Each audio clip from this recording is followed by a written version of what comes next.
నల్లిని తట్టుకుంటది బాగా. చూడండి ఇక 4వ కటింగ్. ఇప్పుడు ఇది కాకుండా మీరు వేరే లేదా అలాంటి రైతు కూడా వేసుకోవచ్చు నా చిన్న ప్రకారం.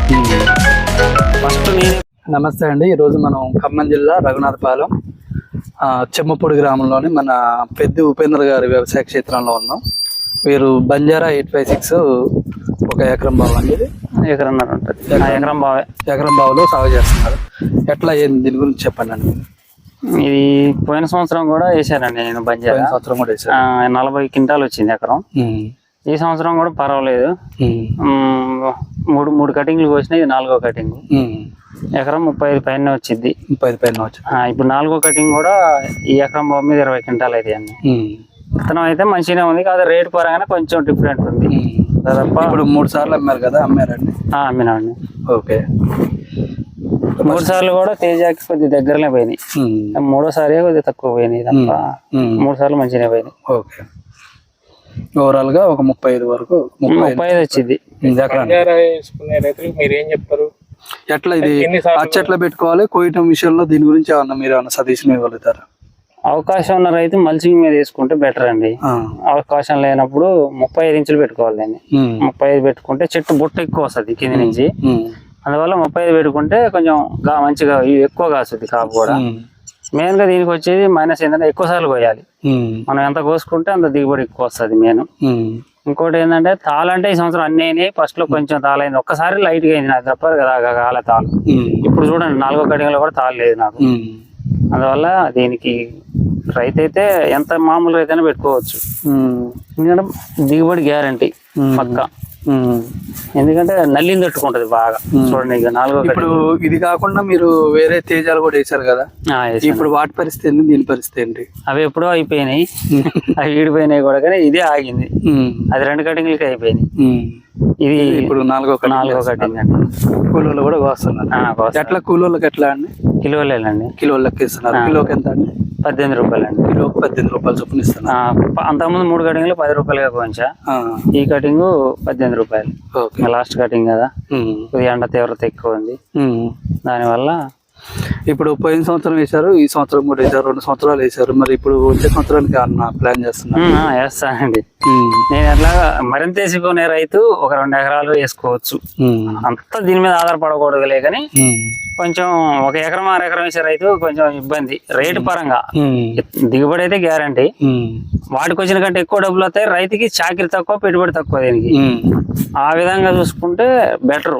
కాకపోతే రైతు ఏంటంటే అవతల ఏం చెప్తారంటే 15 ఏళ్ళే పోయిందా, 13 ఏళ్ళే పోయిందా అట్లా దిగుబడి ఎక్కువ వచ్చింది దిగుబడి, దానివల్ల నీకు డబ్బులు ఎక్కువ వచ్చినాయిగా అనుకోడు. అది ఆలోచించాలి రైతు మెయిన్. దానివల్ల మనకి నష్టం ఏమి ఉండదండి. 25 క్వింటాలు వస్తే ఇది ఎన్ని క్వింటాలు వస్తుందండి? ఇది 35 వచ్చింది. మంచిగా చేసే రైతు అయితే, చిన్నపాటి రైతు అయితే 40 పక్కా వచ్చిందండి.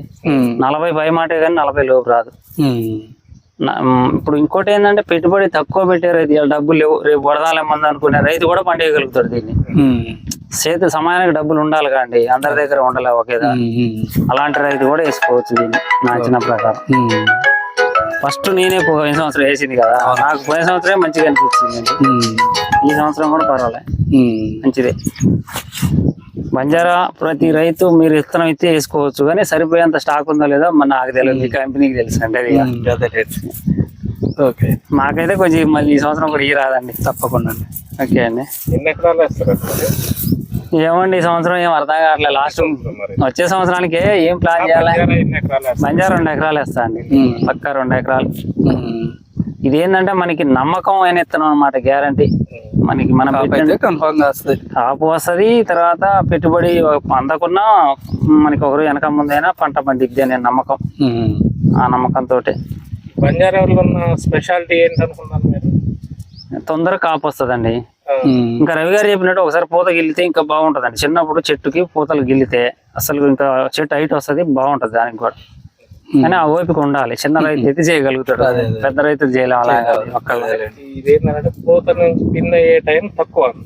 తక్కువ టైంలో పూత పిండి అయిద్ది అమ్మటే. రావడం కూడా 45 రోజుల నుంచే పూత స్టార్ట్ అయిద్ది అండి ఇది. దానివల్ల ఒకసారి పూత గిలితే కొంచెం చెట్టు హైట్ వచ్చి బాగా వెడల్పు వస్తుంది, అప్పుడు దిగుబడి ఇంకా బాగా వస్తుంది. విత్తనం అయితే నెంబర్ 1 అండి. కానీ సరిపోయేంత దొరికితే ప్రతి రైతు కావాలని అనుకుంటాడు నాకు తెలిసి. ఏప్రిల్ 12వ తారీఖు కూడా తోట ఇంకా ఆ, కాపు ఇంకా ఇట్లా ఉంది. ఆ కాపు ఉంది, పచ్చదనం కూడా ఉంది. ఎక్కడ విల్ట్ గోల్డ్ తగలే చూడండి, ఎక్కడైనా ఇంత విల్ట్ కూడా తగలే, విల్ట్ని కూడా తట్టుకుంది. ఇంకో ట్రయల్ వెరైటీ కూడా ఒకటి వేసారండి మీరు? చేసామండి, మంచిగా ఉందండి. తేజ వెరైటీ కిందకి పోయింది. అది ఇచ్చారు ఏదో 22 టైప్ అయ్యేది. 22 నెంబర్ అని హీరో C22 20C22 బాగుందండి అది కూడా. అంత ముందు శాంపిల్ ఎప్పుడు మీకు నాకు ఇస్తారు ఖచ్చితంగా. మనీ ఒకటి ఇచ్చారు గుర్తుందండి మీరు? అది కూడా బాగుందండి. అవును, మనీ కూడా 3 సంవత్సరాల క్రితం పెట్టా. అవునవును, బాగుంది. ఈ సంవత్సరం కూడా ఈ చింతగుట్టిలో లక్ష్మయ్య గారు వేశారు. ఇంకొక కేశవపురం దగ్గర ఒక రైతు వీరన్న అని ఒక రైతు వేశారు. బాగుంది. ఓకే.